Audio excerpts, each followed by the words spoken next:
नमस्कार दोस्तों, आप सभी का स्वागत है आपके अपने YouTube चैनल में। तो दोस्तों आज एक नए टॉपिक के साथ हाजिर हैं जिसका नाम है शरीर की विकृतियाँ। जो शरीर में कौन कौन से फॉल्ट होते हैं, विकृतियाँ होती हैं, उनके बारे में अपने पढ़ने वाले हैं और इम्पोर्टेंट टॉपिक होने वाला है ये। और क्वेश्चन भी बहुत इस टॉपिक से आते रहे हैं और अगर इसको कवर कर लेते हो तो आपके 2 से 3% तो पक्के किसी भी जो भी फिजिकल एजुकेशन का आप एग्ज़ाम दे रहे हो उसमें आ जाएंगे। और इसको समझना भी ज़रूरी है क्योंकि अगर इसको आप ध्यान से नहीं समझोगे तो फिर आपको समझ में नहीं आएगा कि ये विकृति कौन सी है और आप क्वेश्चन को गलत कर दोगे। और वैसे भी अपने फिजिकल एजुकेशन पढ़ रहे हैं और इसमें अपनी लाइन बनाना चाहते हैं तो ये टॉपिक अपने लिए इम्पोर्टेंट हो जाता है। तो दोस्तों इसकी शुरुआत करते हैं। तो आज हम जो पढ़ने वाले हैं शरीर की विकृतियाँ, तो उसमें एक हेल्दी पीपल होता है वो कैसा होता है, फिर एक काइफोसिस विकृति होती है, लॉर्डोसिस और स्कोलियोसिस विकृति में किस तरीके से होता है वो अपने देखेंगे। तो सर्वप्रथम अपने क्या करते हैं, मैं आपको एक चीज़ बता देता हूँ। ये है हमारी रीढ़ की हड्डी, ये देख सकते हो, ये है रीढ़ की हड्डी, यहाँ पे ये ऐसे घुमावदार। तो इसका जो ऊपर वाला भाग है, ये भाग इसको कहते हैं सर्वाइकल। फिर इसका नीचे वाला भाग है वक्सीय, उसे कहते हैं थोरेसिक। फिर ये भाग होता है लुम्बर क्षेत्र, लुम्बर, और नीचे का पेल्विक। तो ये आपको याद रखना है। तो इस चीज़ को अगर आप याद रखोगे तो सारा जो अपने आज पढ़ेंगे तो ये इस पे डिपेंड करेगा। तो सबसे ऊपर वाला भाग सर्वाइकल, फिर आता है थोरेसिक, फिर लुम्बर और फिर है पेल्विक। तो ये भाग होते हैं, ठीक है, सर्वाइकल, थोरेसिक, लुम्बर, पेल्विक, इनको याद रखना है। तो अब आगे चलते हैं और क्लास की शुरुआत करते हैं और देखते हैं कि कौन कौन से जो विकृतियाँ होती है। तो सबसे पहले आज हम देखने वाले हैं उस विकृति का नाम है काइफोसिस। काइफोसिस जिसे कुबड़ापन, राउंड बैक या हचबैक भी कहते हैं, ठीक है। तो काइफोसिस जो विकृति है उसमें क्या हो जाता है कि जो अपनी स्पाइनल है वो ऐसे आगे झुक जाती है, ठीक है। और इस क्षेत्र को अपने कहते हैं थोरेसिक भाग। अपने पर देखा था सबसे पहले वाला सर्वाइकल था, फिर थोरेसिक भाग है ये। तो थोरेसिक भाग से इस तरीके से झुक जाती है। ये एक नॉर्मल पीपल है और ये है काइफोसिस या कुबड़ापन का शिकार हुआ, ठीक है। तो इसके बारे में अपने देखेंगे। तो यह रीढ़ की हड्डी के थोरेसिक भाग में पाई जाती है, ओके। थोरेसिक भाग अपने जान लिया, ये थोरेसिक भाग है यहाँ का जो छाती के एकदम पीछे है और ये इस तरीके से झुक जाता है। दोनों कंधों के बीच में पीछे की ओर उभार पैदा होता है। आप समझ गए कि अपने दोनों कंधे है उसके जो बैक है उसका बैक साइड वहाँ पे उभार हो जाता है। रीढ़ की हड्डी का आकार सी हो जाता है। आप देख सकते हो कि यहाँ पे सी आकार बन रहा है एकदम, ठीक है। और रेक्टस एब्डोमिनल मांसपेशी कमज़ोर होने के कारण, अगर हमारी ये देखो नीचे ये एब्डोमिनल मांसपेशी है रेक्टस एब्डोमिनल, तो ये अगर कमज़ोर हो जाएगी तो व्यक्ति है वो आगे की ओर झुक जाएगा। आगे की ओर झुकेगा तो वो इसका शिकार हो जाएगा कुबड़ापन का, ठीक है, काइफोसिस का। किशोरावस्था तथा पूर्व वयस्कता में देखी जाती है। तो यह किशोरावस्था और पूर्व वयस्कता में देखी जाती है। यह सामान्यतः महिलाओं में देखी जाती है, मतलब महिलाएं होती है वो इनका ज़्यादा शिकार होती है। तो ये था हमारा काइफोसिस जिसे कुबड़ापन, राउंड बैक या हचबैक कहते हैं। तो इनके नाम है वो आपको रट लेना है और एकदम अच्छे से इसको मतलब चित्र में आपके लिए लेके आऊँ तो इससे समझना है भी कुबड़ापन है, काइफोसिस है, वो इस तरीके से आगे इसकी तरह झुक जाएगा। और ये सिंपल है और ये कुबड़ापन का या काइफोसिस का शिकार है। और भी आगे बढ़ते हैं और देखते हैं आगे का। तो ये है काइफोसिस के जो उपचार है। काइफोसिस का पहला उपचार है धनुरासन, ठीक है। धनुरासन करने से काइफोसिस ठीक हो जाता है, चक्रासन करने से ठीक हो जाता है और फिर है भुजंगासन। तो ये करने से जो काइफोसिस है वो कम हो जाता है या ठीक हो जाता है। अगला है अपना लॉर्डोसिस जिसे अस्थि वक्रता या होलोबैक भी कहते हैं। तो यह है लॉर्डोसिस, ओके। तो यह विकृति रीढ़ की हड्डी के लुम्बर क्षेत्र से संबंधित है। तो अपन ने देखा था ये जो भाग है ये लुम्बर क्षेत्र है, ओके। तो इस तरीके से क्या है कि कई आपने देखा होगा कई लोग होते हैं जो इस तरीके से पीछे की ओर मतलब इस तरीके से वो निकले से लगते हैं। तो लड़कियों में ये ज़्यादा होता है। तो लगभग सभी आयु वर्ग में देखी जाती है। यह विकृति फ्लैट फुट को प्रभावित करती है। फ्लैट फुट को मतलब वो अपने फ्लैट फुट आगे देखेंगे। फ्लैट फुट का मतलब होता है कि पैर एकदम सीधा होना, बीच में कर्व ना बनना, ठीक है। तो उसको कहते हैं सीधा एकदम फ्लैट फुट होना। ओके, तो ये फ्लैट फुट को प्रभावित करती है। मगर अगर किसी को ये अस्थि वक्रता या लॉर्डोसिस है तो वो फ्लैट फुट उसमें होने की संभावना है। तो इसके उपचार है सिटअप्स, हलासन और पश्चिमोत्तासन। ये देख लेते हैं आगे अपने इसके उपचार। ठीक है, तो सिटअप्स करोगे और पश्चिमोत्तासन करोगे और हलासन करोगे तो आपका जो पीछे की तरह इस तरीके से निकलते हैं वो ठीक हो जाएगा। ठीक है, इस तरीके से पीछे की ओर निकले होते हैं ना, वो ठीक हो जाएगा। तो ये था अपना लॉर्डोसिस। ओके, अब अपने आगे देखते हैं, यह है स्कोलियोसिस। स्कोलियोसिस जिसे रीढ़ वक्रता या पार्श्व कुब्जतासन भी कहते हैं, यह है स्कोलियोसिस। इसमें कंधे का झुकाव एक और होता है। तो आप इसको देखो कि ये इस तरीके से इस तरीके से बन जाता है, या उल्टा बनता है या सीधा इस तरीके से, यहाँ से मुड़ गई, यहाँ से मुड़ के फिर इस तरीके से मुड़ा है। ठीक है, तो इसमें क्या होता है कि जो एक और कंधे का झुकाव हो जाता है, जैसे इधर मुड़ा है तो ये इस कंधे का झुकाव नीचे है और इसका ये ऊपर जा रहा है, तो इस तरीके से कंधे का एक और झुकाव हो जाता है। ठीक है, तो यह थोरेसिक व लुम्बर क्षेत्र के बीच में होता है। तो यहाँ का क्षेत्र ये थोरेसिक है और ये है लुम्बर क्षेत्र। ठीक है, इससे नीचे वाला है वो पेल्विक हो जाएगा। तो यहाँ पे इस जगह होता है, ठीक है, इसके बीच में। तो ये होता है इनके बीच का क्षेत्र, लुम्बर क्षेत्र और थोरेसिक क्षेत्र। ठीक है, तो यहाँ पे ये होता है, रीढ़ का आकार एस के जैसा हो जाता है, मतलब एस जो होता है अल्फ़ाबेट में ABCD में, तो उस जैसा हो जाता है। किशोरावस्था में ये ज़्यादा देखा जाता है स्कोलियोसिस। तो ये इस तरीके से स्कोलियोसिस हो जाता है। कई बच्चों में ज़्यादा वजन उठाने की वजह से हो जाता है और कईयों में अनुवांशिक भी देखा गया। तो इसके बारे में आगे और पढ़ते हैं।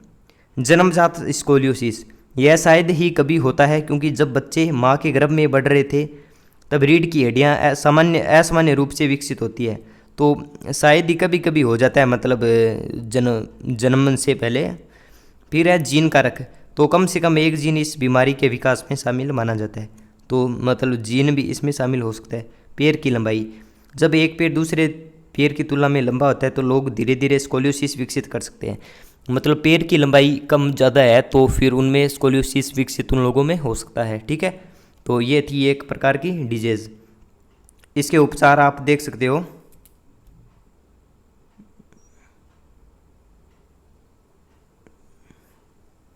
तो ये है इसके उपचार, हैंड स्टैंड मतलब हाथों पे खड़े होना, ब्रेस्ट स्ट्रोक थेरापी, ये एक तैराकी का रूप है, ब्रेस्ट स्ट्रोक तैराकी, और पुलअप्स के माध्यम से, मतलब पुलअप्स करोगे तो ये ठीक हो जाएगा।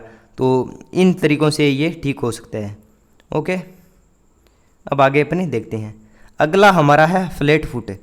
फ्लैट फुट का मैंने अर्थ आपको समझा दिया था, जिसे कहते हैं सपाट पाद या पेस प्लेनस। ओके, तो हेल्दी फुट होता है वो होता है इस तरीके से, इस तरीके से। ठीक है, इस तरीके से कर्व बनता है और इसका जो अपने जो फुटप्रिंट देखेंगे तो इस तरीके से आएगा। ठीक है, इस तरीके से कर्व बनता है। ठीक है, और ये है फ्लैट फुट जिसे कहते हैं हम सीधा, ये एकदम सीधा हो जाता है, सीधा इस तरीके से। और इसका जो कर्व है जो नॉर्मल बनता है वो नहीं बनता है, सीधा रहता है। ठीक है, तो ये फ्लैट फुट है और ये हेल्दी फुट है। तो आपने देखा होगा कि आप अपने पैर को देखना, अगर आपके मतलब कर्व बन रहा है ठीक, मतलब ठीक ठीक कर्व बन रहा है, ज़्यादा बहुत ज़्यादा कर्व बनना भी एक रोग हो जाता है। तो अगर आपका बन रहा है तो ठीक है, अगर आपका मतलब एकदम सीधा है पैर तो मान लीजिए आपको फ्लैट फुट है। तो इसके बारे में पढ़ेंगे। अगर आपके पैर के तलवों का आर्च वाला हिस्सा सपाट है तो इसे सपाट पैर या फ्लैट फुट कहते हैं। आमतौर पर बचपन में पैर ठीक से विकसित नहीं होने के कारण ऐसा होता है, लेकिन कई बार यह चोट लगने या उम्र बढ़ने की वजह से होता है। पैरों का आकार ठीक न होने के कारण आपको चलने या दौड़ने में मुश्किल हो सकती है। तो अगर आपका पैर है वो हेल्दी नहीं है, यानी आपको सपाट वो पैर है आपका, तो आपको चलने में मुश्किल हो सकती है, दौड़ने में, आपको रनिंग में मुश्किल हो सकती है। यह पैर की मांसपेशियों व तंतुओं के अविकसित रूप तथा कम तनाव के कारण उत्पन्न होती है। तो अगर आपकी मांसपेशी व उनके तंतु विकसित नहीं है और तनाव कम है तो उसके कारण उत्पन्न होता है, जो पैर में तनाव है वो, तो उसके कारण ये उत्पन्न होता है। तो दूसरा चित्र आप देख सकते हो कि यहाँ पे ये नॉर्मल पैर है और ये है अपना जो फ्लैट फुट है, सीधा फुट जिसे अपने कहते हैं सपाट, तो ये आप समझ सकते हो। तो ये इंपॉर्टेंट टॉपिक है, इसको ध्यान में रखना। आगे है, यह गति की प्रक्रिया में बाधा उत्पन्न करता है। जो फ्लैट फुट है वो गति की प्रक्रिया है उसमें बाधा उत्पन्न करता है, ये अपने देख लिया था क्योंकि दौड़ने में उसको मुश्किल होगी।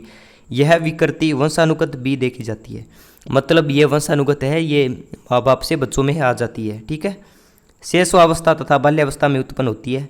जब शैशवावस्था 0 से 2-3 वर्ष होगी और फिर आगे, वैसे तो शेषवावस्था है वो 0 से 4-5 वर्ष तक हो जाएगी, ठीक है, वहाँ तक। और फिर बाल्यावस्था आ जाएगी 5 से लगभग 11-12 तक, ठीक है। तो ये वहाँ पे उत्पन्न होती है। तो 0 से 5, ओके, और 0 से 2 था वो था पूर्व शेषवावस्था, ठीक है। तो 0 से 5 वर्ष और 5 से 12 वर्ष तक ये लगभग देखी जाती है। वैसे होती तो कहीं पे किसी उम्र में हो सकती है, पर ज़्यादा का मतलब है अपने, तो ये आपको याद रखना है।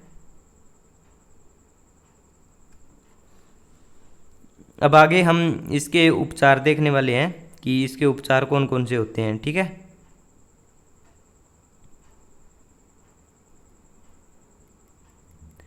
तो इसके उपचार है जो ताड़ासन।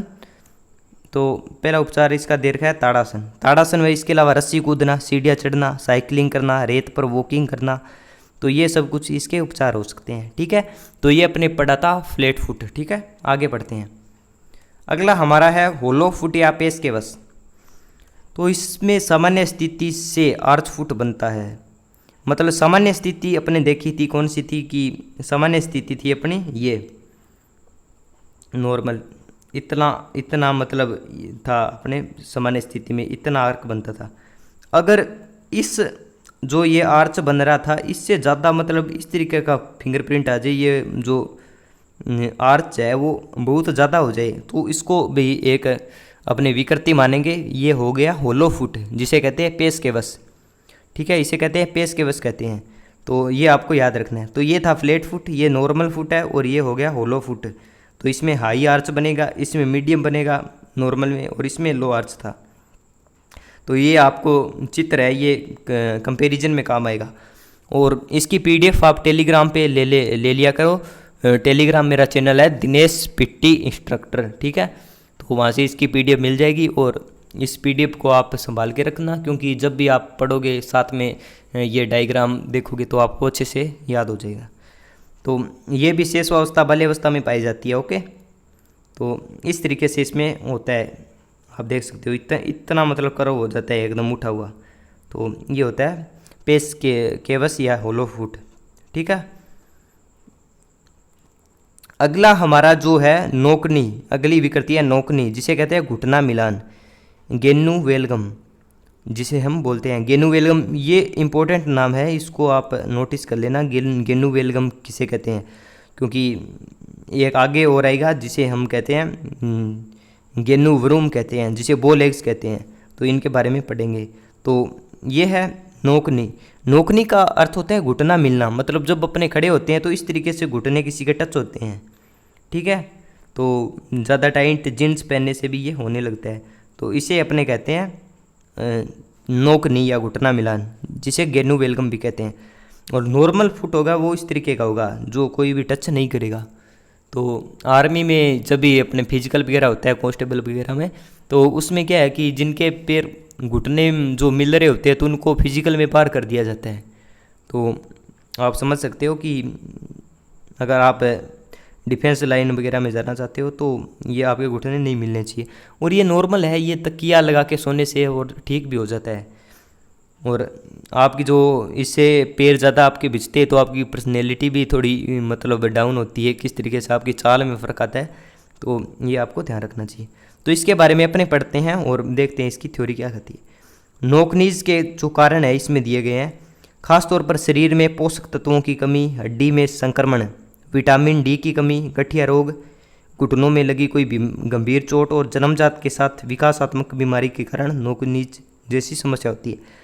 तो ये चीज़ें ध्यान रखनी है कि आपको ऑप्शन में दे देंगे कि किस कारण होता है। तो पोषक तत्वों की कमी सबसे पहले, क्योंकि अगर आपने कैल्शियम और फास्फोरस की कमी है तो हड्डियाँ कमज़ोर हो जाएगी, हड्डियाँ कमज़ोर हो जाएगी तो घुटने मिलने लग जाएंगी या फिर बहुत ज़्यादा बार हो जाएंगे।